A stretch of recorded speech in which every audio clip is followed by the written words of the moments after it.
want is that to stay consistent, stay regular in our classes, and you will eventually learn whatever we are doing. अगर शुरू में हो सकता है कि आपको ना समझ आए, and I don't know the basics, like do you know Python? Like किस बेसिक पे अगर आप कह रहे हैं कि आप बिगिनर हैं, so आप किस लेवल पे हैं? Sir Umar Anees, can you unmute yourself? अस्सलाम वालेकुम मैम। मैम काइंडली ये जो हम इस पेज में जो कुछ टॉपिक्स कवर करेंगे तो उसकी आउटलाइंस मिल सकती हैं? अगर उसकी आउटलाइंस है तो प्लीज़ चैनल पे शेयर कर दें। Thank you. Yes, definitely we are going to officially start this once I will start introducing, तब हम ये चीज़ें सब देखेंगे। तो yes, I'm going to tell कि हमारा क्या outline है। Okay, so first of all, we will start with the introduction of Iker Group, which is like a official workflow हमारा ये कि जब भी हम सेशन का फर्स्ट डे होता है हमारा सेशन का स्टार्ट लेने से पहले we will introduce what is this platform about, ताकि जो न्यू कमर्स हैं उनको पता चल जाए। Okay, so yes sir, you can start. अस्सलाम स्टार्ट करते हैं। आईकोड गुरु एक ऐसा प्लेटफॉर्म या कम्युनिटी है जो कि सिलिकॉन वैली के टॉप इंजीनियर्स ने क्रिएट की। इसका मकसद ये था कि एकेडेमिया और क्या कहते हैं इंडस्ट्री के दरमियान जो गैप है उसे फिल करना है। आईकोड गुरु का जो मोटो है वो है शेयर लर्न एंड ग्रो। जो नॉलेज आपके पास है वो आप शेयर करें और जो हम शेयर कर सकते हैं वो हम शेयर करेंगे। इसी तरह मिल के ग्रो करेंगे। सेकेंडली मिशन क्या है जी? एम्प्लॉयबिलिटी इंक्रीज करना, हाई टेक स्किल्स को इंट्रोड्यूस करवाना और उन्हें सिखाना स्टूडेंट्स को, और इंटरनेशनल मेंटोर से मीटअप करवाना। इसके अलावा फोकस क्या है? वर्किंग कैसे होती है? 10 सेशंस एक दिन में होते हैं, वीकली वेबिनार होता है और 2 वीकली वर्कशॉप्स होती हैं। इसके अलावा लीड कोड सेशंस होते हैं, जीआरई और आइट्स के क्लासेस होती हैं।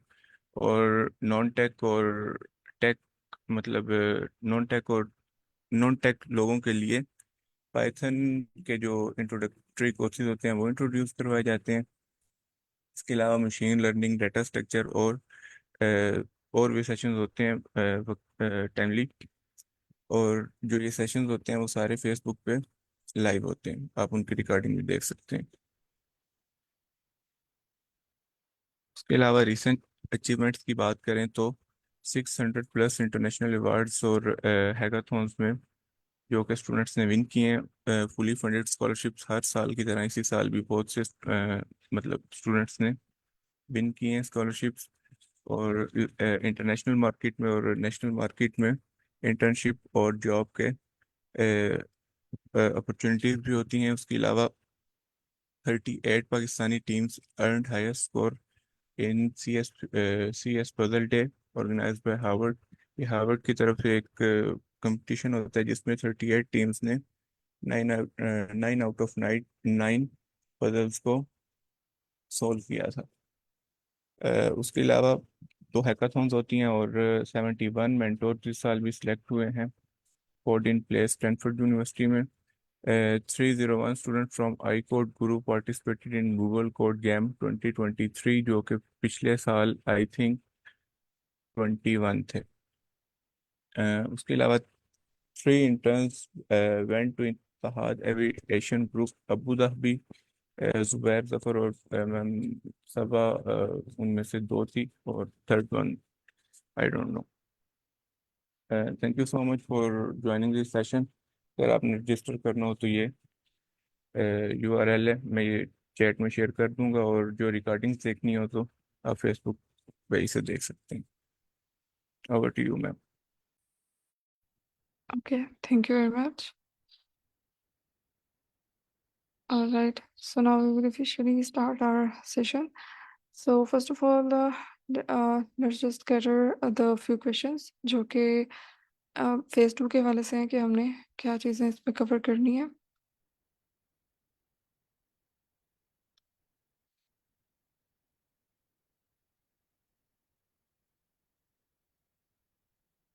ओके, सो मैं इसमें हमारी जो एक इस टाइम पे लाइक फेज 1 में तो हम लोगों ने इतनी गिटहब को साथ साथ मेंटेन नहीं किया था, but this time I will make sure कि हम लोग ज़्यादा जो हमारा मेन लाइक हो कंसल्ट करने के लिए, it will be the GitHub, right? So just give me a moment कि मैं इसमें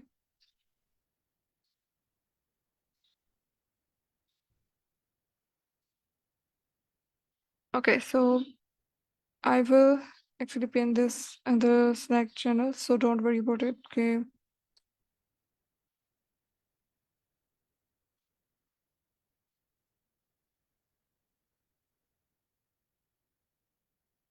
Okay. Just give me a moment. मैं इसको इनफैक्ट VS Code ही शेयर कर देती हूँ. I think this has not been committed yet. Okay, so my VS Code is visible, right?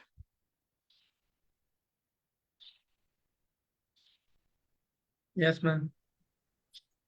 Okay, so असल में मैंने यहाँ पे अगर आप में से किसी को पता हो तो जब अगर आप मैसेज नहीं ऐड करते, जो कि मैंने जल्दी में ऐड नहीं किया था, तो गिटहब पे ये अपडेट ही नहीं हुआ, right? So okay, so first of all I want to know about the participants कि आप में से कितने लोगों को पाइथन ऑलरेडी आती है, राइट? अगर नहीं किसी को आती so still I think we can work out things here, मगर आई बिलीव कि बेसिक पाइथन की नॉलेज सबको होगी, सो उसकी अंडरस्टैंडिंग ज़रूरी है. बाकी डाटा एनालिसिस में जो इस दफ़ा हमने फेज़ 2 में कवर करना है, it will B importing of data in the Python, जिसमें हम एक तो बेसिक इंपोर्टिंग हम देख ही रहे थे ना कि पांडा से और numpy से. I will go through this in the first class today कि हम numpy से या पांडा से कैसे जो बेसिक फ्लैट फाइल्स हम इंपोर्ट करते हैं, लेकिन इसके अलावा जो दूसरी फाइल्स होती हैं जैसे मैटलैब की है या फिर हमारे जो रिलेशनल डाटाबेसेस हैं उधर से हमने कैसे इंपोर्ट करना है, या फिर इवन वेबसाइट से हम लोगों ने डाटा को कैसे स्क्रैप करना है. So we will try to cover all of these things. ठीक. उसके बाद डाटा की क्लीनिंग, कुछ तो बेसिक लेवल पे यू माइट ऑलरेडी नो, अगर नहीं भी है so we will try to have a quick revision जो कि कुछ मिनट्स की होगी. उसमें बता दूंगी कि पहले हम लोगों ने क्या चीज़ें कवर की थी. सो उसमें cleaning of data of course is needed. Once you will get hands on your data after importing, you will need to actually make sure कि उसकी इतनी इनफ प्री प्रोसेसिंग हुई हो कि उसको लेटर ऑन मशीन लर्निंग के लिए या फर्दर इंसाइट्स निकालने के लिए एक्सप्लोरेटरी डाटा एनालिसिस वगैरह में यूज़ किया जा सके. तो क्लीनिंग ऑफ डाटा को हम थोड़ा सा एक डिटेल में देखेंगे एडवांस लेवल पे. फिर उसके बाद हम इसमें सुपरवाइज्ड लर्निंग को थोड़ा सा भी टच करेंगे, because for the projects you need the machine learning algorithms understanding. So इस टाइम पे जो हम प्रोजेक्ट्स इस फेज 2 में करेंगे इंशाल्लाह it will be the like the full fledge projects. और अगर इसमें मैं आप लोगों के साथ शेयर करूं तो इसमें हम प्रोजेक्ट्स के लिए we will actually follow the guidelines given by sir Sharjeel. अगर आपने उनका वर्कशॉप वीकेंड की जो है वेबिनार वो अटेंड नहीं की तो आप यूट्यूब के जो हमारा हाइकर गुरु का चैनल ऑफिशियल उसमें जाके देख सकते हैं. सो उसमें कुछ चीज़ें लाइक हमारे लिए गाइडलाइन थी कि हमने अगर प्रोजेक्ट करना है तो उसमें हम लोगों ने कितने किन चीज़ों का ख्याल रखना है. यूजुअली अगर आपने कैगल पे देखा हो, मतलब जो डाटा साइंस की एक बेसिक जो हब वेबसाइट मानी जाती है, तो उस तरह के डाटा सेट्स में अक्सर वहाँ पे यस. ओके, सो द आइकोर गुरु का जो ऑफिशियल चैनल है, ऑफिशियल नेम से ही है, ठीक है, official channel. I will also pin that in the slack channel. Main work space हमारी स्लैक चैनल है, ठीक है. सो डोंट वरी अबाउट दैट, हम सारी इसमें लिंक्स वगैरह वहाँ पे शेयर कर देंगे. ठीक. तो यूजुअली जो बेसिक लेवल के प्रोजेक्ट्स अभी तक हमने देखे थे उसमें ज़्यादा हम लोगों ने ईडी एनालिसिस किया है, लेकिन हम इस फेज़ 2 के अंदर डिग डाउन करेंगे कि हम उसमें बिसाइड ऑफ ईडीए हम मॉडल को ट्रेन करना सीखें. जैसे कि मैं यहाँ पे बता रही हूँ कि हम सुपरवाइज मशीन लर्निंग को सर्च करेंगे और मशीन लर्निंग के दूसरे एल्गोरिथम्स को भी देखने की कोशिश करेंगे, ठीक है, साइकिट लर्न के थ्रू. सही. और मॉडल की ट्रेनिंग, मॉडल की बिल्डिंग के अलावा जो लास्ट स्टेज है, वी विल इंशाल्लाह go for a model deployment as well, because जो हमारा फुल फ्लेज जो प्रोजेक्ट होगा ना उसमें हम ये सारी चीज़ें कवर करने वाले हैं. ठीक. और इसके अलावा जो प्रोजेक्ट्स में मज़ीद हम किस तरह के प्रोजेक्ट्स लेंगे, it will be under the guideline of the search ji जो कि हमें उस वेबिनार से मिली है. तो अगर आप वो वेबिनार भी लेना चाहेंगे, I will pin that in the slack channel. So so basic एक प्रोजेक्ट का हानो भी मैंने दे दिया कि हम कितनी दर तक जाएंगे. We will actually go till model deployment, लेकिन हो सकता है कि ज़्यादा हम इस लाइक स्टेज पे ना भी गए तो, लेकिन जो बेसिक्स हैं लाइक मशीन लर्निंग तक के प्रोजेक्ट में वो लाजमी हम उस पर अप्लाई करेंगे. फिर उसके बाद जो शेल का इंट्रोडक्शन है या फिर पाइथन के पैकेजेस को कुछ ऑटोमेशन के लिए हम खुद भी डेवलप कर सकते हैं. इसमें हम उतनी नॉलेज लेंगे जितनी कि एक डाटा साइंटिस्ट के लिए, डाटा एनालिस्ट के लिए ज़रूरी है. ठीक. उसके अलावा ऑफ कोर्स अगर हम डाटा साइंस के प्रोजेक्ट कर रहे हैं तो मशीन लर्निंग या जो भी डाटा साइंस है, ऑफ कोर्स हमारा जो प्रोफेशनली काम होता है वो बिजनेस साइड पे ज़्यादा है. तो हमें उसमें कैसे ये चीज़ें यूटिलाइज हो रही हैं, हमने इसकी भी हानो लेनी है इसमें. और it will not be entirely about Python. अगर हम डाटा एनालिसिस की बात कर रहे हैं तो हमें दूसरे सॉफ्टवेयर और टूल्स का भी आइडिया होना चाहिए जो कि मार्केट में यूज़ हो रहे हैं. तो एसक्यूएल बेसिकली ये डाटा बेस को हैंडल करने के लिए है. ठीक है. तो हम इसको भी देखेंगे कि एसक्यूएल क्या होती है, और इसके अलावा गिट जो एक हमारे पास वर्जन कंट्रोल सिस्टम है उसको भी हम एक्सप्लोर करेंगे, और इसको कैसे यूज़ करना होता है ये चीज़ें हम यूज़ कर देख लेंगे. ठीक.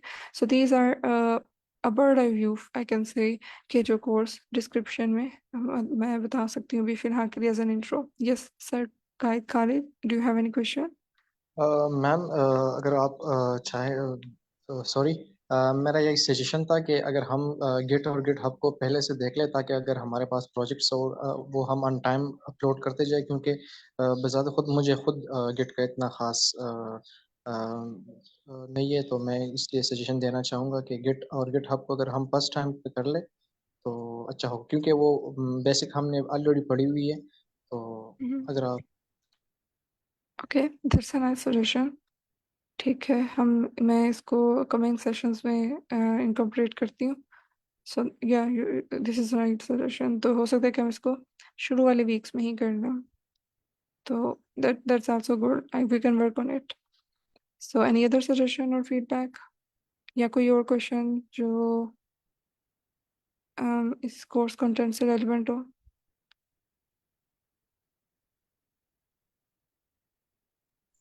अस्सलाम वालेकुम मिस। जी वालेकुम सलाम. मिस एक सजेशन देना चाहूँगा, जैसे कि आपने डॉक्टर जहांगीर की वो बताई थी, वो मैंने देखी थी सारी। तो उसमें मैं ये चाहूँगा मिस, अगर हम डे फर्स्ट से स्टार्ट करते हैं ना मिस, तो एक प्रॉपर प्रोजेक्ट को लेके चलें, मतलब इंपोर्टिंग से लेके सारी चीज़ें ईडीए वगैरह और प्री प्रोसेसिंग वगैरह सारी चीज़ें, अगर हम उस वे से चले ना जिस तरह डॉक्टर शाहिद बताते थे कि आप लर्निंग इस तरह कर सकते हो, साथ साथ आप चीज़ों को सीखते जाएं, लेकिन आप थ्रू एक प्रोजेक्ट करें, तो ये मेरे ख्याल से एक बेस्ट वे होगा miss. Yes you are right. हम जी, लेकिन instead of directly jumping into projects, थोड़ी सी आई बिलीव कि हमें कॉन्सेप्ट या चीज़ों का टॉपिक का आइडिया होना ज़रूरी है. सो यस वी विल, मतलब जैसे हम थोड़ा सा इम्पोर्टिंग या थोड़ी सी चीज़ों को कवर करने के साथ ही हम एक आधा कोई ना कोई प्रोजेक्ट उस लेवल पे कर लेंगे. ठीक. और वहाँ से हमें उस प्रोजेक्ट से जब हम अप्लाई करेंगे तो डेफिनेटली एक इंटायरली न्यू एक एक्सपोजर मिल जाता है. So definitely we will, don't worry about it कि हम प्रोजेक्ट सिर्फ एंड पे ही करेंगे. हम वक्तन फ़वक्तन लाइक एक मॉड्यूल हमारा कंप्लीट होता है तो साथ ही एक आधा प्रोजेक्ट कर लेंगे. तो उसमें स्टेप्स हम सारे ही लेके चलेंगे टिल द एंड. सो उससे जब तक हम फर्ज करें कि मॉड्यूल मैंने इंपोर्टिंग का कंप्लीट किया and then we will add a project here. तो उसके बाद क्या होगा कि मशीन लर्निंग और उसमें चीज़ें हम इसमें भी देख लेंगे, ये इस इतने मॉड्यूल के बाद भी. तो जब हम एक्चुअल मशीन लर्निंग पढ़ने पे आएंगे तो हमें थोड़ा बहुत ऑलरेडी पता होगा कि प्रोजेक्ट में कैसे यूज़ होती है. ठीक. तो yes we are going to incorporate projects throughout the course rather than putting it at the end. That's why मैंने इसमें कंटेंट के अंदर कोई भी नहीं ऐड किया प्रोजेक्ट का नेम. So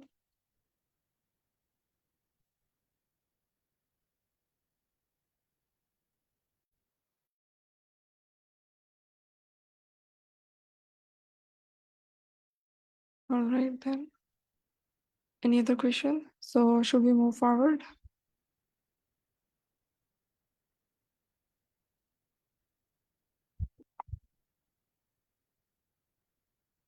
okay. जी, ये मैं नेम शेयर कर दूंगी और जो सर शर्जील की टॉक है वो भी हम शेयर कर देंगे, so don't worry about that, everything will be provided. Okay, so अब नेक्स्ट जो अब हम स्टार्ट जो लेने लगे हैं, it will B from the importing of data sets. Just give me a moment.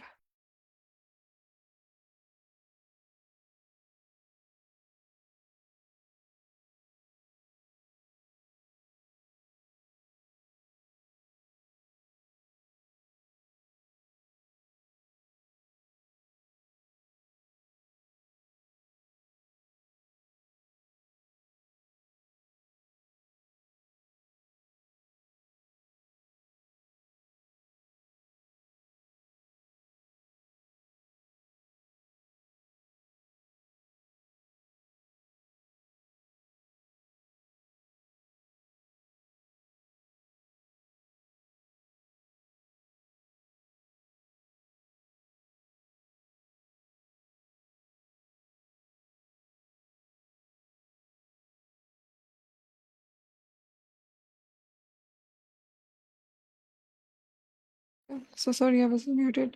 तो ये हम लोगों ने यहाँ से कोर्स अपना स्टार्ट करना है। तो जस्ट अ क्विक रिव्यू कि हमारे पास डाटा किस किस फॉर्म में होता है। टेक्स्ट फाइल्स हो सकती हैं, सीएसवी फाइल्स हो सकती हैं। आप में से कौन बताएगा कि सीएसवी किस चीज़ का एब्रिविएशन है? Yes sir, Khalid, yes you can tell. CSV का मतलब है कॉमन कामा सेपरेटेड वैल्यूज, जो ऐसे डेटा फॉर्मेट जो हमारे पास डेटा जो है उसमें कॉमा से सेपरेटेड हुआ हो तो उसे हम CSV कहेंगे। Yes. So data can be in multiple forms. Like, yes, sir, Mar. सही कह रही है सर। जी जी। इसमें कॉमा सेपरेटेड वैल्यूज होती हैं इस फाइल में, और इसके अलावा ज़रूरी नहीं है कॉमा सेपरेटेड हो, इनमें जो है सेमी कोलन भी हो सकता है। ये थोड़ा सा ऐड करना चाहता है। यस, उसमें डिलिमिटर कोमा के अलावा भी हो सकता है, लेकिन हम इस चीज़ को लेटर ऑन देखते हैं कि टेक्स्ट फाइल्स के अंदर डिलिमिटर कोई और भी मल्टीपल हो सकते हैं, लेकिन सीएसवी में कोमा सेपरेटेड ही होंगी, पर्टिकुलर जब when we specify it is comma separated CSV, right. इसके अलावा डाटा इंपोर्ट करने के लिए और भी दूसरे सॉफ्टवेयर से आती हैं फाइल्स, लाइक मैटप्लॉटलिब है, या फिर जो हमारे पास एक्सक्यूएल वगैरह की फाइल्स होंगी डिफरेंट फॉर्मेट में, हम देखेंगे कि वो किस तरह से फाइल्स हैं, उन मल्टीपल फाइल्स को भी किस तरह से हम इंपोर्ट कर सकते हैं। So besides of this CSV files, there are other relational databases. Relational databases क्या होते हैं, इसका किसी को आइडिया है? What are relational databases? जिसमें मैम हमारे पास डेटा जो है वो फॉर्मेटेड फॉर्म में हो, जिसमें हमारे पास कॉलम्स बने हुए हैं, उसको हम रिलेशनल डेटाबेसेस कहेंगे। हाँ जी, लेकिन ओके, सो हम इसको भी देखेंगे neutron, because this is not the time, अभी फिर हमने इंपोर्टिंग ऑफ डाटा को देखना है बेसिक्स में। सो रिलेशनल डेटाबेसेस में, यानी हाँ वो एक, यानी आपने कॉलम को या एक चीज़ को आपने क्लिक किया रिकॉर्ड को, तो उससे आगे फर्दर वो मजीद उसके इंटरकनेक्टेड रिकॉर्ड्स निकल आएंगे, ठीक है। तो ये कैसे है, हम देखेंगे तो कैसे इंपोर्ट इनको कैसे करना और फिर रीड करवाना है अपने फर्दर डाटा एनालिसिस के लिए। इसी तरह से there can be any plain text files as well, just like a page of novel or a page of like any PDF। PDF को तो यूजली हम नहीं इतना करते, लेकिन जो टेक्स्ट फाइल्स हैं TXT फॉर्म में वो हम यूज़ कर रहे होते हैं। तो it can be even a tabular data, जैसे कि CSV के ये जो टाइटेनिक है इसमें हमारे पास रोज एंड कॉलम स्पेसिफिक हैं, ठीक है, इस फॉर्म में भी हो सकता है। यहाँ फिर जो हमारे पास फ्लैट फाइल्स, अच्छा ये जो फ्लैट फाइल का एक वर्ड यूज होता है importing the file, so can anyone define what is a flat file?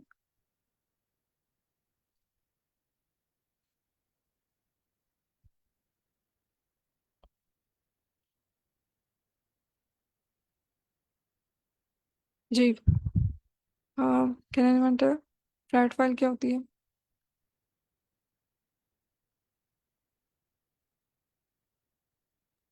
Ma'am कोई आइडिया नहीं है। ओके, चलिए, फ्लैट फाइल बेसिकली कोई भी टेक्स्ट फाइल है जिसमें कोई ना कोई रिकॉर्ड, मतलब कोई भी, यानी in the form of table और डाटा यानी स्ट्रक्चर्ड भी हो सकते हैं, विदाउट एनी स्ट्रक्चर्ड रिलेशनशिप भी, यानी जो भी टेक्स्ट फाइल हम यूज़ कर रहे हैं it will be a flat file. ठीक। और ये रिलेशनल डाटाबेसेस से ज़रा थोड़ा सा कंट्रास्ट में है, क्योंकि इसमें हमारे पास जो यानी जो रिलेशनल डाटाबेस है उसमें हमारे पास डिस्टिंक्ट टेबल्स आपस में रिलेटेबल होते हैं, लेकिन flat file is just a kind of a record. ठीक है, इसमें रिकॉर्ड होता है रोज। रिकॉर्ड जब जब भी वर्ड हम यहाँ पे यूज़ करेंगे ना रिकॉर्ड का, so it usually refer to a row of the field या एट्रीब्यूट। ठीक।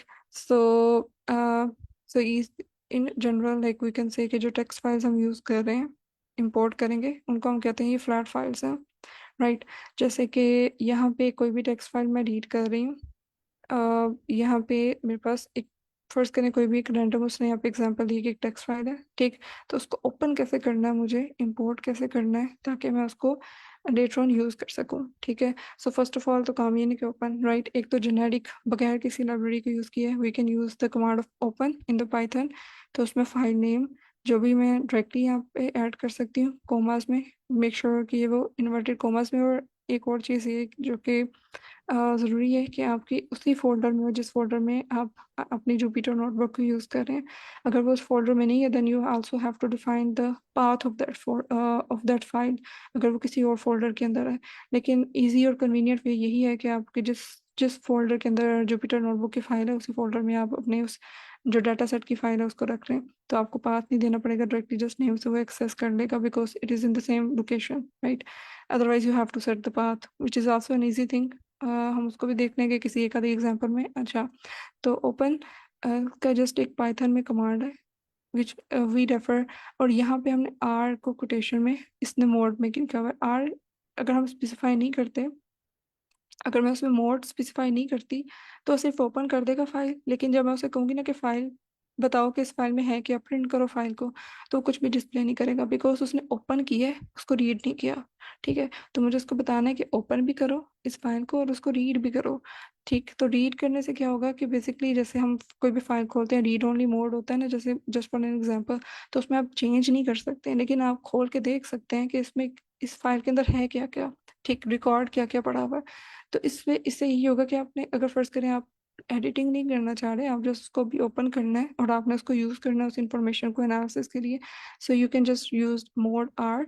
Are refers to read, right. और जैसे ही हमने उसको फिर लेटर ऑन एक रहता से file just like text is equal to file dot read, इसमें मैंने उसे टेक्स्ट ऑब्जेक्ट कॉल करूँगी। यस। मैम ये जो मोड आ रहा है, ये मैंने मैंने एक्सपीरियंस किया है वैसे कि ये इसके बगैर भी जो है वो अ, जो फाइल रीड कर लेता है। तो ये आर वगैरह लिखना ज़रूरी है। आर है एक तो मोड आर होता है, दूसरा राइट के लिए डब्ल्यू होता है और यस। अपेंड के लिए ए। जी जी। Yes you are right. अच्छा, इसमें ये चीज़ है कि फिर आपको मोड ना बेशक स्पेसिफाई करें लेकिन आपको आर लिखना ही पड़ेगा। उससे ये होगा कि फाइल तो ओपन हो जाएगी वरना वो रीड नहीं हुई होगी। मतलब कि अगर मैं इसको हम करके भी देख लेंगे VS कोड पे, जस्ट गिव मूवमेंट कि अगर हम उसको बल्कि अपने एंड पे अगर इसको करके देखें तो क्या होगा। जस्ट गिव मूवमेंट, अगर मैं इस टाइम पे स्लाइड शेयर कर सकूँ। सेकेंड। मैम अगर ये जो हमने फाइल डॉट क्लोज लिखा है तो ये ना यस। लिखे तो क्या होगा? अगर हम ओके। मतलब फाइल जो ओपन कर रहे हैं इसके साथ विद कीवर्ड लगा दें तो वो ऑटोमेटिकली क्लोज नहीं कर देगा?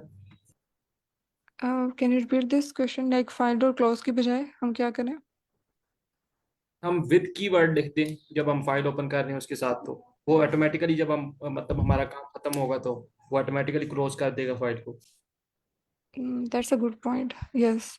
हम इसको आगे भी देखने वाले थे कि हमने मैनेजमेंट, अगर कंटेंट मैनेजमेंट यूज़ कर रहे हैं विद से, तो यस वो ऑटोमेटिकली हो जाएगा। Yes you are right sir, सही पर thank you for adding. Okay. Yes sir, sir ने बहुत अच्छी बात बताई है जो हमने आगे अभी देख ली थी। तो ये एक जेनेरिक तो ये है, और जो सर मार कह रहे हैं कि ये आर के बगैर रीड करेगा। So I just want you guys to try it at your own end, कि आप इसको ट्राई करें तो फिर देखेंगे क्या वाकई अगर आप चले ये मोड ना मैं लिखूं तो मैं इसको कोमा के बाद कोटेशन में आर लास्ट में लिखूंगी जस्ट टू मेक श्योर कि वो रीड करे और फिर वो लेटर ऑन मैं उसे प्रिंट करवा सकूं। ठीक। लेकिन उसके बगैर क्या ये करता है, ये आप लोगों ने अपने आप पे ज़रा एक्सपेरिमेंट करना है, फिर मुझे बताएं। ओके, सो अब जैसे मैंने यहाँ पे टेक्स्ट टेक्स्ट के नाम से सेव कर लिया था और उसे बता दिया था कि इसको रीड करना है, ठीक। तो वही चीज़ जब मैंने प्रिंट करवाई है तो उसने जो भी टेक्स्ट उसमें फाइल थी, हमारे पास इस टीएक्सटी में फाइल में जो भी कंटेंट था वो उसने शो करवा दिया यहाँ पे, राइट। इसी तरह से मैं इसमें राइट भी कर सकती हूँ कि मैं यहाँ पे आर की बजाय डब्ल्यू लिख दूँगी। जैसे सर रमान ने थोड़ी देर पहले बताया भी कि यहाँ पे डब्ल्यू भी यूज़ हो सकता है, इसमें मल्टीपल मोड्स हैं, हर तरह के यूज़ कर सकते हैं, just you have to name that file. और उसके बाद मैं बेशक मोड इज इक्वल टू ना भी स्पेसिफाई करूँ, मैं डायरेक्टली को इन्वर्टेड कोमास में इसमें डब्ल्यू लिख दूंगी, so it will eventually fetch and find के यहाँ पे राइट करना है, ठीक। और इसमें अगर मुझे कोई भी एडिटिंग करनी है उस फाइल के अंदर, ठीक है, मतलब इट कैन बी एनीथिंग कि मैं कोई रो ऐड कर रही हूँ, कोई कॉलम ऐड कर रही हूँ, कुछ रो या कॉलम या कोई एंट्री डिलीट कर रही हूँ, तो उसके लिए मैं फिर रीड ओनली मोड नहीं यूज़ कर सकती, फिर मुझे राइट के लिए पाइथन में उसको ये कमांड यूज़ करनी पड़ेगी ताकि वो मुझे अलो करे कि मैं उसमें एडिटिंग कर सकूँ, ठीक। तो ये एक जेनेरिक था। Excuse me ma'am, yes file dot close क्या कर रहा है? जी, that's a good question, right. जी, और ये क्वेश्चन बाकियों ने नहीं पूछा तो मुझे लगता है बाकियों को पता होगा ऑलरेडी। सो फाइल डॉट क्लोज में बेसिकली क्या है कि it is a good practice कि आपका कोई भी फाइल ओपन की है ना, I think ma'am file dot add तो ये मेरे ख्याल में फाइल को क्लोज करने के लिए है, फाइल डॉट क्लोज कमांड है, यस बाकी का दैट्स तो गुड, आइडिया नहीं। Yes that's good, yes you are right, कि क्लोज करेगा ना फाइल को, क्योंकि हमने कोई भी फाइल ओपन की है तो बजाय इसके कि हम उसको लाइक राइट तब ला के रखें, ठीक है, हम सारी फाइल्स ओपन कर रहे हैं, वो ओपन ही है हमारे सिस्टम में, so it's a good practice कि आपने जैसे उसको ओपन किया then you will close it, ठीक। और उसका जो आपने एक अलग से किसी में उसको स्टोर करा है उसका डाटा सेट, डाटा फाइल को ओपन करने के बाद रीड करवाने के बाद आप लेटर ऑन उसी को वेरिएबल को यूज़ कर लेंगे, so that's how we use it. Ma'am मैं क्वेश्चन इसमें, यस हेलो मैम, जी जैसे जी, अगर हमने फाइल को राइट करवाना है तो पहले हम उसको राइट करेंगे, अगर हम राइट ही नहीं कराएंगे उसके अंदर कुछ, तो क्लोज क्यों करेंगे उसको हम एकदम?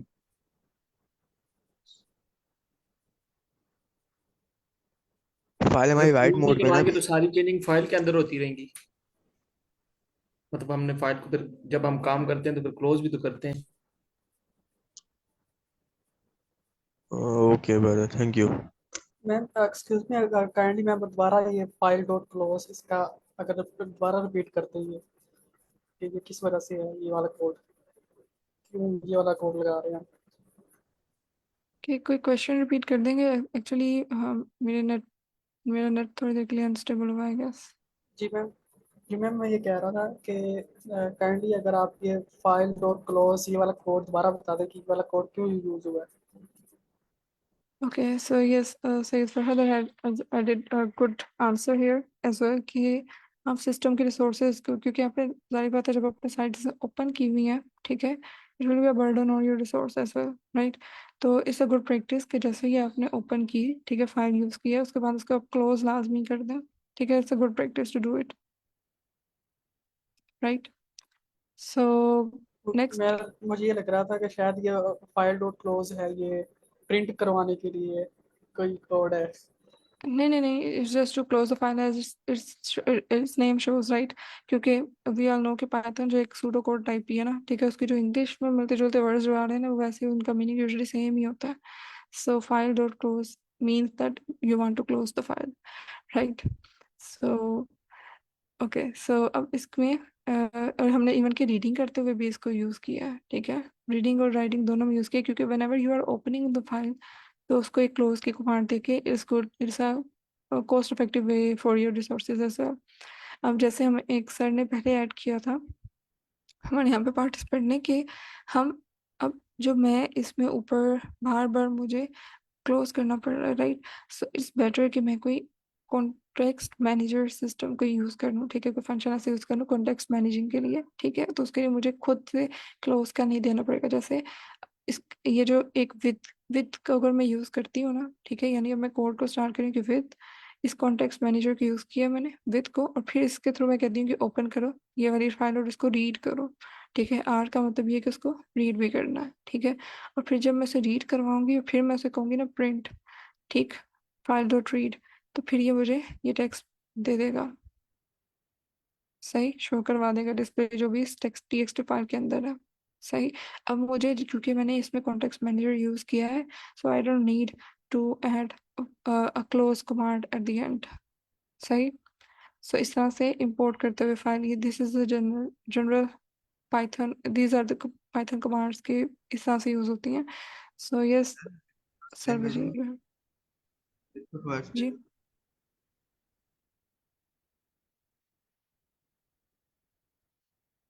कोई क्वेश्चन है? जी जी सर। मैम अगर हम मोड आर स्पेसिफाई ना भी कर ले और हम सिर्फ फाइल में उसकी पाथ दे के उस पे कमांड रन करते तो वो फाइल हमारे पास रन होता है। तो अगर हम ये जी अगर ये हम ना भी दें, मैंने चेक कर दिया है जुपिटर नोटबुक पे, तो हमारे पास फाइल खुल रही है। ओके सो अब आप यहाँ पे इसमें प्रिंट में रीड कह रहे होंगे। जी मैम। यस यस, मतलब आपको रीड का कमांड देनी है। लाइक अगर आप यहाँ पे कर रहे हैं या ऊपर कर रहे हैं, सो उसके बगैर नहीं होता। लेकिन यस अगर आप ऊपर स्पेसिफाई नहीं करते, जैसे सर मान ने और सर खालिद ने भी बता दिया, सो इट वर्क्स कि अगर हम इसके बगैर भी कर लें। लेकिन एक इट्स अ कॉमन प्रैक्टिस कि जो मैं यूजली करती हूँ कि नेम के साथ हम आर स्पेसिफाई करें, बेशक प्रिंट में ना भी करें। ठीक है, तो ऊपर हो लास्ट में। Okay so by default it is in read mode. Okay, thank you for adding. Yes. Okay so यहाँ से आगे फिर मूव ऑन करते हैं। ठीक, अभी तो फिलहाल के लिए जस्ट मैंने पाइथन को देखा था कि पाइथन से कैसे ओपन करनी है फाइल्स, और कुछ स्पेसिफिक लाइंस वगैरह रीड करनी है। ठीक है, अब अच्छा लाइंस के लिए रीड करने के लिए एक अलग से कमांड है, वी कैन यूज दैट, जो कि रीड लाइन के नाम से है। ठीक है, और हम स्पेसिफाई कर सकते हैं कि हम एग्जैक्टली लाइक कौन सी पर्टिकुलर लाइन को अगर मैं प्रिंट करवाना चाहूँ तो करवा सकती हूँ। ठीक, रीड लाइंस के नाम से। सो रीड लाइंस क्या है? ये आप अपने एंड पे ज़रा इसको करके देखिएगा कि अगर मैं रीड लाइंस का फंक्शन यूज़ करती हूँ रीड में, तो वो मुझे कितनी जो है ना लाइंस एक टाइम पे प्रिंट करके देगा। और अगर मुझे मल्टीपल लाइंस प्रिंट करवानी हो तो फिर मैं कितने क्या इसमें स्ट्रेटजी यूज़ कर सकती हूँ। Otherwise we will see it tomorrow. Okay so अब फ्लैट फाइल्स का नाम मैंने पहले भी डिफाइन किया था कि क्या होती हैं डाटा साइंस में और इसकी इंपॉर्टेंस बेसिकली क्या है। तो फ्लैट फाइल्स का पता होना जरूरी है कि these are the text files जो कि हम यूजली रिसोर्स मैनेजमेंट जब हम देख लेते हैं तो ये लेस मेमोरी ले रही है। ठीक है, तो रिसोर्स एफिशिएंट है। ठीक, और यूजली इसमें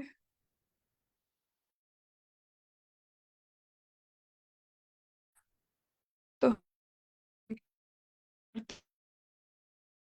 के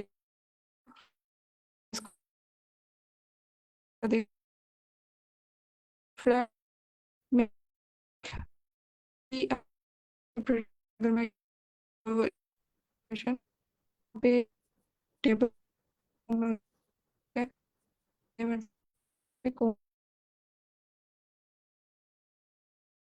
आप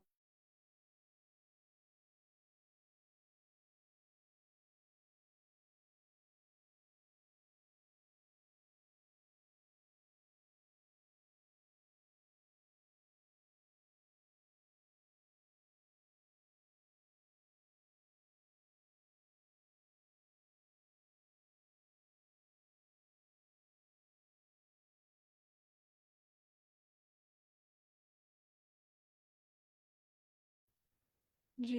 ओके सो अब आई थिंक विजिबल है मेरी स्क्रीन। ठीक, I was talking about the flat files. ठीक है, तो जैसे हमने पहले डिस्कस किया था कि टेक्स्ट फाइल्स हैं जिनमें रिकॉर्ड है और जस्ट लाइक एक टेबल है, तो उसको भी उन्होंने कोमा सेपरेटेड फॉर्म में जैसे शोड होगा। और इसके अलावा जैसे हमें पहले भी पार्टिसिपेंट्स ने बताया है, which is really a good approach के अब सबको चीज़ें पहले से पता है, so it will be a kind of a quick revision. तो क्या है कि डीलिमिटर एक से ज्यादा मतलब कोमा के अलावा भी हो सकते हैं कि टैब से या किसी स्पेस से। ठीक है, ये सेपरेट हुआ हुआ।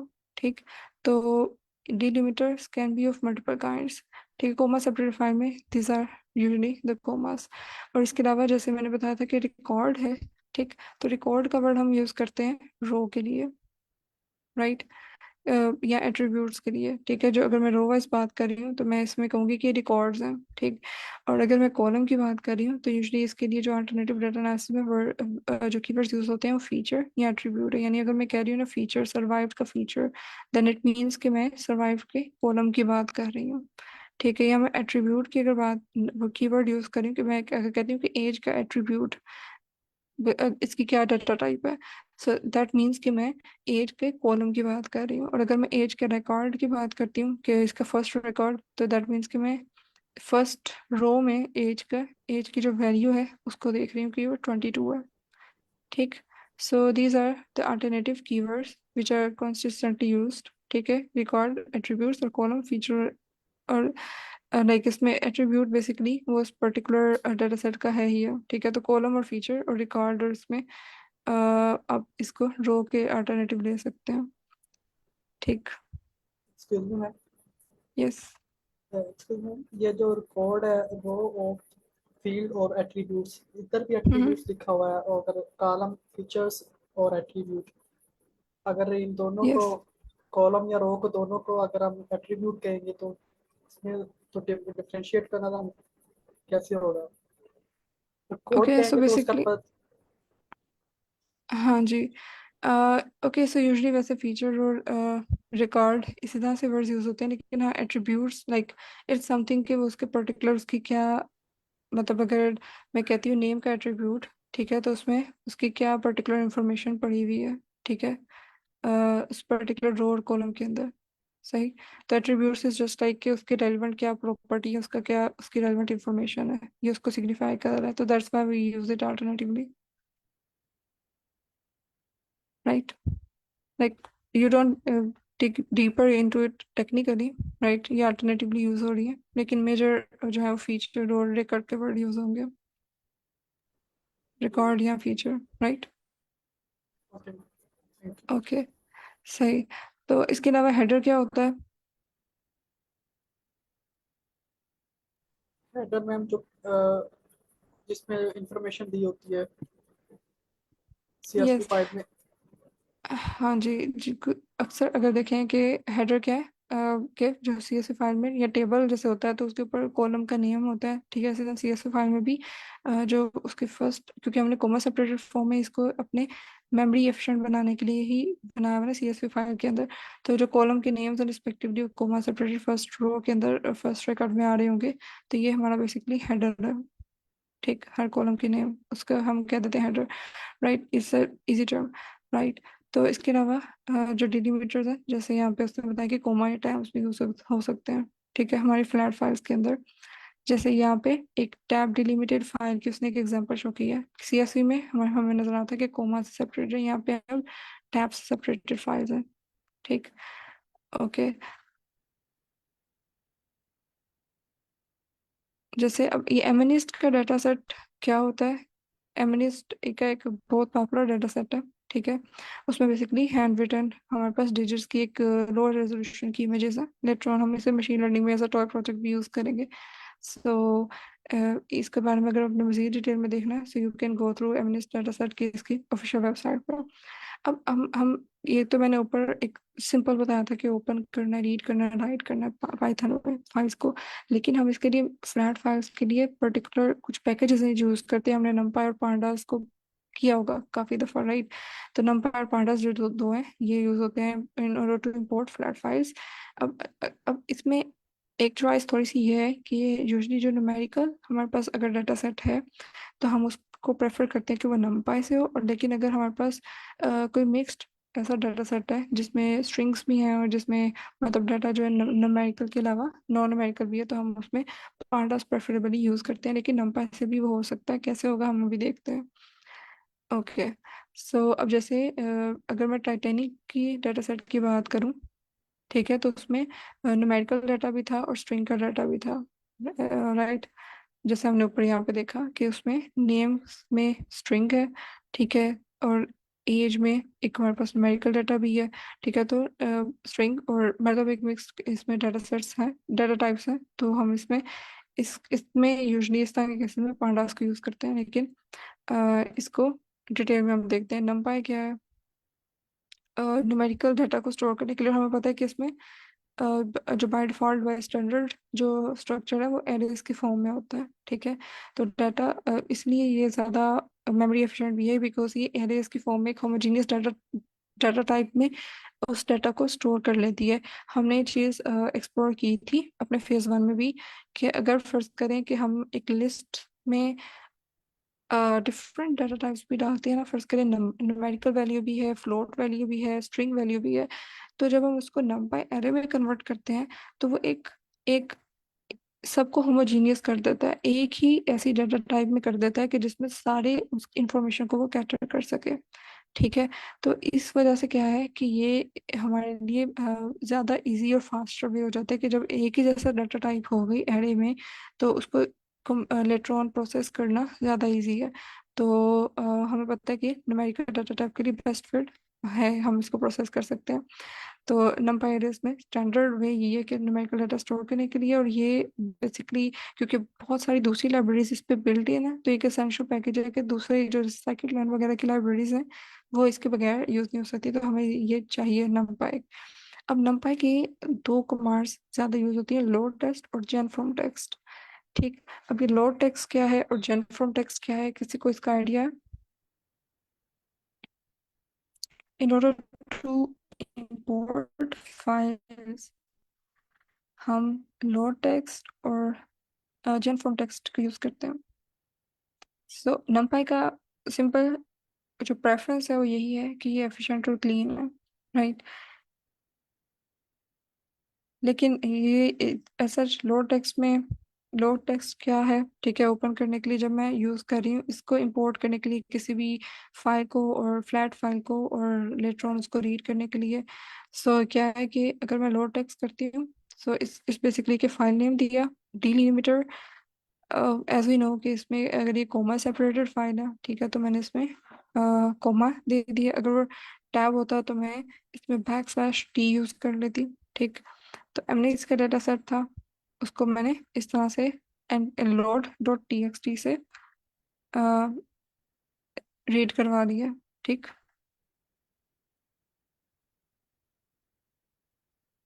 और इसमें अगर मैं डीलिमिटर अगर मैं स्पेसिफाई ना करूं तो बाय डिफॉल्ट क्या होगा, बाय डिफॉल्ट कौन सा डीलिमिटेड होगा? कोमा ही होगा मैं। जी कौन सा?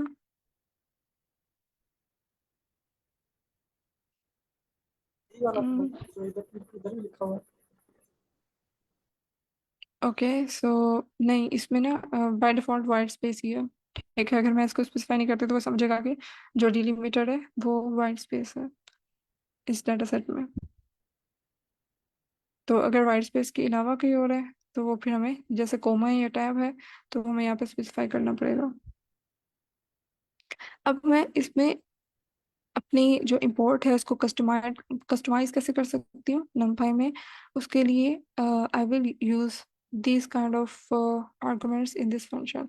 लोड टेक्स्ट के अंदर मैं अगर स्किप रोज का कह दूँ, ठीक है, तो स्किप रो 1 का मतलब ये है कि अगर फर्ज करें कि उसमें फर्स्ट हो सकता है कि हेडर हो, ठीक है ना, और उसमें स्ट्रिंग में हो सकता है वो हेडर में नेम हो, ठीक है, कॉलम्स के। सो मैं इस तरह से लोड करते हुए numpy में स्किप रो 1 करूंगी तो वो हेडर की रो जो फर्स्ट रो है जो भी वो रिमूव हो जाएगी, सही। तो स्किप रो को अगर मैं 1 कह रही हूँ तो इसका मतलब ये है कि मैं फर्स्ट जो रो है उसको डिलीट कर रही हूँ। इसी तरह से मैं इसमें स्पेसिफाई कर सकती हूँ कि मुझे कॉलम्स अगर कोई स्पेसिफिक कॉलम्स ही मैं चाह रही हूँ कि वही प्रिंट हो, ठीक है, वही यूज हो, वही ओपन हो, इसमें रीड करे ये numpy, तो मैं इसके प्रो के अलावा एक दूसरा फंक्शन है यूज कॉलम का, उसे यूज करूँगी। और मैं जो इंडेक्स इसमें मैं लिस्ट एक पास करवा सकती हूँ इंडेक्सेस की। तो जैसे ही मैं इंडेक्सेस एक से ज़्यादा दूंगी वो नंबर जो इंडेक्सेस हैं वो वाले कॉलम्स को यहाँ पे प्रिंट कर लेगा। जैसे मैंने यहाँ पे अगर 0 और 2 दिया तो इसका क्या मतलब है कि मैंने कौन कौन से कॉलम्स यहाँ पे प्रिंट करवाए हैं? कॉलम 0 और 2 यस, तो अलाउड ये जी फर्स्ट टू कॉलम्स फर्स्ट ये रो और फर्स्ट और सेकंड कॉलम होगा ना, 0 और 1, 2 इसमें इंक्लूड नहीं होगा ना। जी जी ओके ओके, सो बेसिकली मैं यहाँ पे कोई वो रेंज तो दे नहीं रही कि मैंने उसको स्लाइस किया हो, जीरो कोलन। एक तो ये तरीका था ना कि मैं यहाँ पे लिखती जीरो कोलन टू, इसमें individuals. Okay, zero colon to लिखती तो वो तो रेंज होनी थी, और हमें पता है कि वो फिर जो एक्सक्लूसिव होती है रेंज, ठीक है, तो टू की बजाय वो वन कंसिडर करता। तो यहाँ पे तो मैं रेंज नहीं दे रही, मैं स्पेसिफिक जो इंडेक्सेस हैं स्पेसिफाई कर रही हूँ यहाँ पे, कि इंडेक्स जीरो और इंडेक्स टू वाला कॉलम, ठीक है। सो इसका मतलब ये है कि फर्स्ट कॉलम और थर्ड कॉलम को मैं प्रिंट करवा रही हूँ, राइट, जो कि बेसिक पाइथन का सिंटेक्स है। Okay ma'am, thank sorry you. ma'am, sorry ma'am, ये zero is not stand for row and two stand for column. um, Row into column. वो ये आई थिंक, अच्छा अच्छा, मुझे लगता है कि वो अपना नंपाई की वो एरेस का वहाँ से कंफ्यूज कर रहे हैं, जहाँ पे हम लोग मल्टी डायमेंशनल एरेस को ले रहे होते हैं और फिर हम स्पेसिफाई करते हैं कि कितनी रो के कौन सी कॉलम में हमने जाना है। लेकिन यहाँ पे सिंपल है कि मैंने उसको ये बताना है कि कौन कौन से इंडेक्स के कॉलम्स, ठीक है। तो जो सी लिस्ट में मैं इंडेक्सेस दूंगी, इसका मतलब है कि मैं वो वाले कॉलम्स को एक्सेस करवा लूंगी। या मैं इसमें स्लाइस अगर देती हूँ जीरो कोलन टू, अगर मैं कहती तो इसका मतलब ये था कि वो टू से पहले वाले यानी जीरो और वन यानी फर्स्ट टू कॉलम्स प्रिंट होने थे। लेकिन यहाँ पे मैं कह रही हूँ जीरो और टू कॉलम इंडेक्सेस मैंने स्पेसिफाई किए हैं, तो जीरो पाइथन की जो काउंटिंग है उसके मुताबिक जीरो का मतलब है फर्स्ट, राइट। yes, या मैम आपने लिखा भी हुआ है इधर यूज कॉल्स, यानी यस कॉलम कॉलम इसका आपने दिया भी हुआ है इधर। ठीक जी। ठीक। तो ये यूज कॉल्स का आर्गुमेंट यूज करके मैं स्पेसिफाई कर सकती हूँ कि मुझे कौन सा कॉलम्स को आगे इस डाटा में से मतलब कि ओपन करवा के रीड करवाना है, इंपोर्ट करवाना है, ठीक है। तो इंपोर्टिंग को भी मैं कस्टमाइज कर सकती हूँ इस तरह से। सो उसका फायदा ये हो सकता है कि जैसे आपके बहुत ज़्यादा लार्जर डाटा सेट है, ठीक है, तो आपको पता है कि अगर मैं वो सारा ही ओपन करूंगी तो मेरा सिस्टम ही स्लो हो जाएगा। तो मैं ओपन ही इंपोर्ट ही थोड़ा सा करूँ, ठीक है। तो उसके लिए अगर मुझे क्योंकि यूजली मेटा डाटा तो गिवन ही होता है डाटा के साथ ही, और हमें पता है कि ये कॉलम्स मेरे से यूज हो सकते हैं या ये रोज इतनी मेरे लिए यूजफुल है, तो मैं इस तरह से कस्टमाइजेशन करके इंपोर्ट ही थोड़ा करूंगी, और वो मेरे जो रिसोर्सेज हैं, जो मेमोरी जो है उस पर ज़्यादा लोड नहीं होगा, ठीक। तो ये इस चीज़ के लिए हम इंपोर्ट कस्टमाइजेशन करते हैं इंपोर्टिंग में, ठीक। इसके अलावा जो हमारी एक और चीज़ है कि डाटा टाइप को भी मैं स्पेसिफाई कर सकती हूँ। यूजली तो हमें ये पता है ना कि न्यूमेरिकल डाटा टाइप ही नंपाई में, मतलब डाटा सेट अगर न्यूमेरिकल है तो फिर ही हम नंपाई को ज़्यादा यूज़ कर रहे हैं। लेकिन फर्ज करें मैं जैसे बताया था कि हम फिर भी यूज़ कर सकते हैं अगर दूसरे भी हो, तो उसके लिए हमें थोड़ा सा एडजस्ट करना पड़ता है। जैसे यहाँ पे मुझे फिर डी टाइप, अगर मुझे पता है कि मेरे डाटा सेट में स्ट्रिंग वैल्यूज़ हैं, तो मैं यहाँ पे डी टाइप को स्पेसिफाई कर दूंगी स्ट्रिंग, ठीक है। तो वो उसमें एज अ स्ट्रिंग ही पूरी डाटा टाइप को दे देगा, सेम होमोजीनियस कर देगा, ठीक है। क्योंकि मेन मकसद ये है कि मिक्स डाटा सेट नहीं लेगा, वो एक ही किसी एक डाटा टाइप के अंदर उसको सेम कर देगा। अगर फर्ज करें डाटा सेट के अंदर मिक्स्ड है ना, न्यूमेरिकल भी और स्ट्रिंग वैल्यूज भी, तो एक ही वो यूनिफॉर्म कर देगा सबको डाटा टाइप को। तो वही यूनिफॉर्म मैंने ऑलरेडी पहले बता दी कि स्ट्रिंग में करना है, सही। जी, कोई क्वेश्चन है? जी जी मैम, यही बहुत कुछ करके यही पूछना था आपसे कि वो एक ही में कन्वर्ट कर, ये करता ही एक पे ही काम है ये नाम का, यस या स्ट्रिंग यस, पे दैट्स करेगा या फिर जो है वो न्यूमेरिकल डेटा पे करेगा। हम्म, दैट्स गुड कि वो होमोजीनियस डाटा टाइप ही लेता है। यस, हमने ये चीज़ डिस्कस की भी है। लेकिन जो न्यू भी है तो दे कैन अंडरस्टैंड इट कि मैं होमोजीनियस की बात कर रही हूँ, तो यानी कि उसमें एक अरे में जब उसने नंपाई में डाटा स्टोर किया होगा, तो वो ये प्रेफर करता है कि एक ही जैसा वैल्यूज हो, या तो न्यूमेरिकल है तो सारी न्यूमेरिकल ही हो, और अगर स्ट्रिंग है तो सारी स्ट्रिंग हो। अगर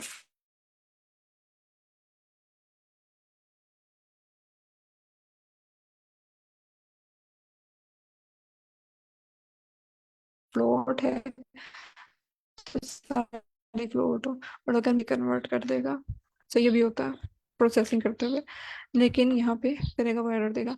तो मुझे टाइप यहाँ पे बताना है, ठीक।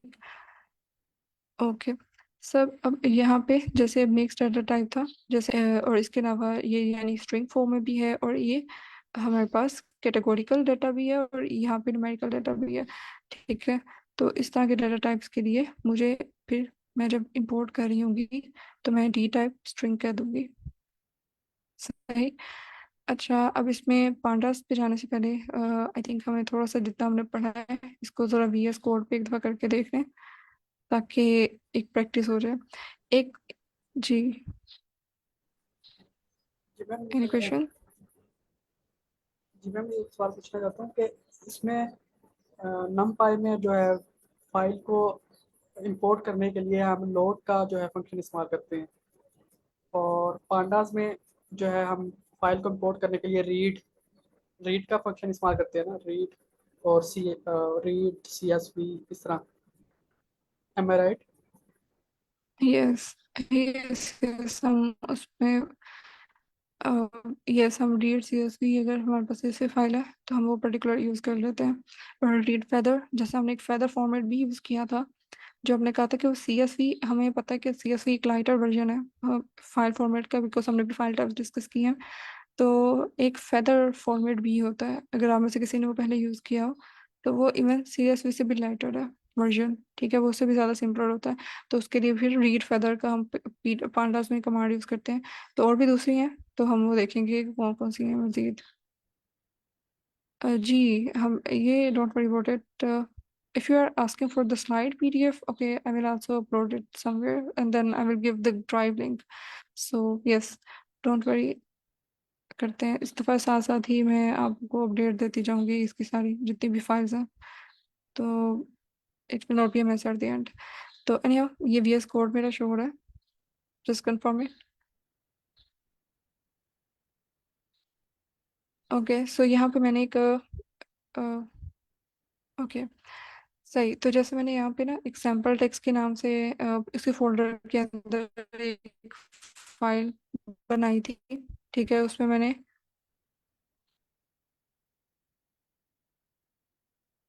कुछ स्पेसिफिक टेक्स्ट लिखा था, ठीक है। तो अगर मैं उस टेक्स्ट को रीड करवाना है, एक तो पाइथन में जैसे हमने पढ़ा कि मैं सिंपली जो आर से या टेक्स्ट फाइल डॉट रीड से करूँगी, और फिर इसको क्लोज भी करूँगी, बिकॉज यहाँ पे मैंने कॉन्टेक्स्ट मैनेजर नहीं यूज़ किया। तो ये पर्टिकुलर जो भी मैंने उसमें लिखा था सैम्पल TXT में, वो यहाँ पे लोड हो जाएगा। दूसरा ये है कि मैं राइट भी कर सकती हूँ W मोड यूज़ करके। अच्छा, इसके अलावा जो numpy का था, let's just explore that with function से भी हमने देख लिया हुआ है। अच्छा, कुछ मैजिक कमांड्स होती हैं जो हमारे पास आई पाइथन के फॉर्मेट के लिए यूज़ होती हैं, ठीक है। तो वो अगर आप एक्सप्लोर करना चाहिए इसी तरह से, कुछ पाइथन के लिए एक जेन ऑफ पाइथन का वर्ड यूज़ होता है, ठीक है। ये जेन ऑफ पाइथन क्या है, बेसिकली राइटिंग फॉर्मेट है, ठीक। पेप, आई थिंक ये पेप 10 होता है, या फिर पेप 12 है, I am not sure about it. तो ये अगर आप भी इसको इम्पोर्ट दिस लिखेंगे VS कोड में, तो ये आपको बता देगा कि what is the zen of Python. इसमें बेसिकली सिंटैक्स किस तरह से होना चाहिए, ये सारा इसमें बताया हुआ है। Now we will come towards our point कि numpy में जो है हमारे पास लोड TXT और जेन फ्रॉम TXT किस तरह से यूज़ हो रहा है। ओके, सो मेरे पास यहाँ पे numpy, ठीक, मैंने इसमें mnix का एक TXT फाइल यहाँ पे सेव की थी, ठीक। अब मुझे यहाँ पे mnix की जो TXT फाइल है, इसमें पता चल रहा है कि ये सारे कोमा सेपरेटेड हैं, ठीक। तो इट्स मीन कि मैं उसी हिसाब से इसको इंपोर्ट करवाती हूँ। कैसे कि मैं इसमें डीलिमिटर जो है, अगर मैं इसमें स्पेसिफाई नहीं करूँगी तो इसको क्या समझेगा कि वाइट स्पेस है, लेकिन यहाँ पे वाइट स्पेसिस नहीं है, यहाँ पे कोमा है, सेपरेटेड, हर वैल्यू कोमा से सेपरेट हुई हुई है, वाइट स्पेस से नहीं। तो मैं इसको यहाँ पे रीड करवा सकती हूँ डाटा से। अब मैं यहाँ पे अगर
करवाऊँ तो ये मुझे शो कर दे एक सेकेंड।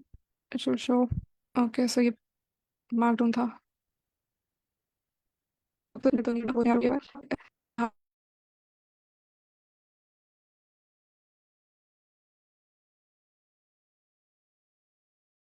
हाँ sorry about it. Okay so एक क्वेश्चन एक है अभी वैसे तो मैंने वो क्लास में सॉल्व करवाना था, लेकिन अगर हम टाइम कम हुआ तो ये मैं आपको दे दूंगी, तो ये आप अपने एंड पे करके आइएगा। ठीक।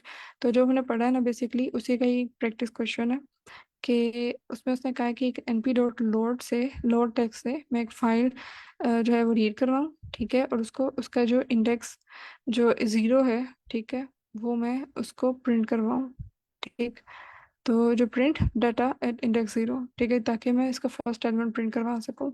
ठीक। इसी तरह से मैं एक सेकंड कॉल दूँ जिसमें मैं टैब लिमिटेड जो इंपोर्ट करवाऊँ फाइल। ठीक है। और इस तरह से उसका 10th एलिमेंट प्रिंट करवाऊँ। सो ये जो इंस्ट्रक्शंस है लाइन वाइज जो C slug dot T X T है, ये फाइल भी गिटहब पे डाटा सेट अवेलेबल होगा। तो ये इन इंस्ट्रक्शंस को फॉलो करके और जो हमने भी पढ़ा है उनको यूज़ करके ये एक दो क्वेश्चंस हैं जो कि आई थिंक आप लोग अपने एंड पे हो जाएगा आपसे, अगर मैं क्वेश्चन आपको दे दूं करने के लिए। जी मैम हो जाएगा। यस ये इजी है जो हमने पढ़ा, बस उसी को ही अप्लाई करना है। ठीक। और इसके अलावा एक और ये कि एक तो मैंने यहाँ पे लोड टेक्स्ट का यूज़ किया था np डॉट लोड टेक्स्ट। इसके अलावा भी एक फंक्शन है जेन फ्रॉम टेक्स्ट। ठीक है। जो कि हमारे पास अगर डाइवर्स जो डाटा टाइप्स का आता है ना डाटा सेट, तो उसको हैंडल करने में ज़्यादा अच्छा है gen gen from text. Load T X T ज़्यादा सिमिलर अगर जो डाटा सेट होते हैं ना न्यूमेरिकल उसके लिए ज़्यादा बेस्ट है। जेन फ्रॉम टेक्स्ट में हम मिक्स डाटा टाइप्स को कर सकते हैं। लेकिन एक मज़ीद एक फंक्शन है रिकॉर्ड फ्रॉम सीएसवी के नाम से numpy का। वो इन दोनों से इसलिए बेटर है कि उसमें हम कुछ चीज़ें बाय डिफ़ॉल्ट इसके अंदर अवेलेबल हैं, तो ये हम कल देखते हैं। फिलहाल के लिए मैं आपको ये दो जो हैं np लोड टेक्स्ट और जेन फ्रॉम टेक्स्ट इससे रिलेवेंट प्रैक्टिस क्वेश्चन दूंगी। ठीक। तो वो आप कल करके आइएगा और हम कल क्लास में डिस्कस भी कर लेंगे। Okay so that was all about today. Any feedback? Ma'am start बहुत अच्छा लिया है, बेसिक से लिया है, ये बहुत अच्छी बात है। और मेरा सजेशन मैंने पहले भी दिया था और अब भी दूंगा कि अगर हम गेट और गेट हब पे पहले से काम कर लें तो ये हमारे लिए भी इजी होगा और हम साथ अपने पोर्टफोलियो भी बना सकेंगे, क्योंकि हमने बेसिक लिया हुआ है ऑलरेडी। तो ये एडवांस है तो शायद इस पे हम ज़्यादा एडवांस काम करेंगे, तो अगर हमारे पोर्टफोलियो भी बन जाए तो अच्छी बात होगी। यस इट्स इम्पोर्टेंट कि आप जो भी प्रोजेक्ट्स हैं, इनफैक्ट मैं आप लोगों से भी यहाँ पे पार्टिसिपेंट से यही कहूँगी, इंसिस्ट करूँगी बार बार कि आप लोग भी अपने पे जैसे जैसे हम आगे प्रोसीड करेंगे और पढ़ेंगे तो I will encourage you guys कि आप भी अपने कोई ना कोई प्रोजेक्ट्स लेकर आएँ, उन पे वीकेंड पे बेशक काम करें और टाइम लेके उसके बाद आप वीक डेज में किसी में भी टाइम पे आप आके अपना प्रोजेक्ट प्रेजेंट करें। ठीक। तो उससे क्या होगा कि एक आपको भी एक तो प्रेजेंट करने का वही और वो प्रैक्टिस होगी, और इस तरह से जो बाकी पार्टिसिपेंट्स हैं वो आपसे भी सीखेंगे कि जो आपने लर्न किया है कुछ प्रोजेक्ट बना के अपने एंड पे। सो इस तरह से हाँ जी, और प्रोजेक्ट्स जो भी हम क्लास में करेंगे या जो आप लोग अपने एंड पे करके लाएंगे क्लास में प्रेजेंट करेंगे, वो सब आपके गिटहब पे रेपोजिटरी में होना चाहिए। It's a good idea. तो इंशाल्लाह हम इस पे काम करते हैं, इस पे करते हैं वर्क पे। तो गिट को क्योंकि आज मैंने वो स्ट्रक्चर ऐसा किया था फॉर्मेट लेक्चर का कि इंपोर्टिंग को स्टार्ट करना था, तो सारी चीज़ें उसी हिसाब से रेडी थी। तो मे बी कि इंपोर्टिंग को हम जैसे ही क्लोज करें तो before actually going for any project हम पहले गिट को देख लें, so it will also help right. Excuse me ma'am. Thank yes you ma'am. Ma'am एक सवाल है मेरा कि हमने ये जो है numpy में जो फाइल को इंपोर्ट करने के लिए जो फंक्शन यूज़ किया है उस वो लोड txt है। तो मैम यस इसमें CSV फाइल भी हो तो फिर भी यही फंक्शन इस्तेमाल होगा? यस हम उसमें डीलिमिटर स्पेसिफाई कर देंगे कि वो ठीक कोमा है वाइट ठीक स्पेस की बजाय। यस ठीक ठीक। जैसे मैंने यहाँ पे शो करवाया था एमिनिस्ट के डाटा सेट में ठीक। तो इनफैक्ट मैं ये आपको चलो फाइल दे दूंगी, so you will see yourself कि mns.txt फाइल है ये, सही। लेकिन वो mns डॉट जो txt फाइल है उसको मैं जब डिलिमिटर स्पेसिफाई कर रही हूँ, sorry for this, I don't no कि आज वो बस, ओके। सो डिलिमिटर जब मैं स्पेसिफाई करूँगी ना कोमा, तो वो ऑटोमेटिकली उसको फेच कर लेगा, ठीक है। उसको पता चल जाएगा कि ये वाली फाइल है, ठीक है।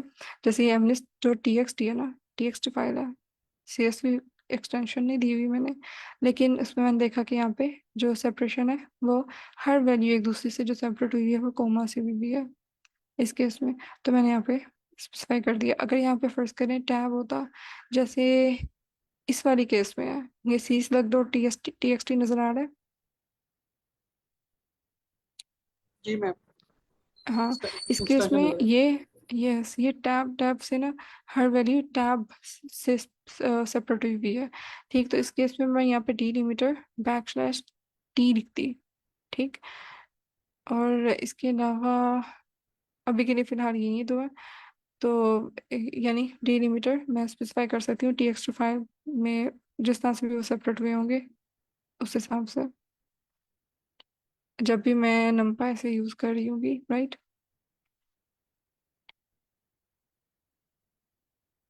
ओके, तो चलो ठीक है, फिर आज का सेशन एंड करते हैं। अगर कोई और क्वेश्चन नहीं है किसी का तो। मिस, मेरा एक क्वेश्चन है, आप जल्दी में तो नहीं? नहीं नहीं नहीं, बिल्कुल नहीं, यू कैन आस्क। अच्छा, मैं सिर्फ एक कंफ्यूजन है बेसिकली, वो थोड़ी सी क्लियर करना चाह रहा था। मैंने आपका वो जो फर्स्ट फेज था इसका कोर्स का वो तो नहीं लिया हुआ, लेकिन मुझे थोड़ा बहुत आइडिया है, सो मैं इसको कंटिन्यू कर लूंगा मेरे ख्याल में। लेकिन वो ये है कि जो लोड डेटा सेट का जैसे अभी आपने किया नंपाई वगैरह के अंदर, यूजली तो हम ये पांडास के अंदर ही नहीं कर रहे होते, क्योंकि नंपाई तो नंपाई जो सा है वो तो मैथमेटिकल मेथड्स के लिए है ना, तो वो तो हम पांडास में भी अप्लाई कर लेते हैं। तो क्या, मैं जस्ट एक बेस्ट प्रैक्टिस की बात कर रहा हूँ कि यूजुअली हम क्या करते हैं, हम नंपाई में इस तरह इंपोर्ट करते हैं data. Okay, so yes that's a good question. In fact मैंने कल, हम लोगों ने स्टार्ट पांडास से ही लेना, और यूजुअली हम पांडास का यूज़ करते हैं बिकॉज यूजुअली वो टेबुलर डाटा होता है CSV फाइल्स में, तो वो पांडास से ही यूज़ हो सकता है। लेकिन अगर फर्ज करें कि हमारे पास कोई हैवी फाइल है और वो होमोजीनियस है, तो फिर उस केस में ज़्यादा नंपाई ज़्यादा एफिशिएंट हो सकती है, रिसोर्स एफिशिएंट। लेकिन हाँ, 2 डायमेंशनल जो लेबल्ड डाटा स्ट्रक्चर्स हैं, जैसे टैबलर डाटा है, तो उसके लिए बेस्ट प्रैक्टिस यही है कि हम जो है वो पांडास का यूज़ करें, ठीक, data thank you. Frames specially. Yes, जी जी, बिल्कुल। Yes. Okay, any other question?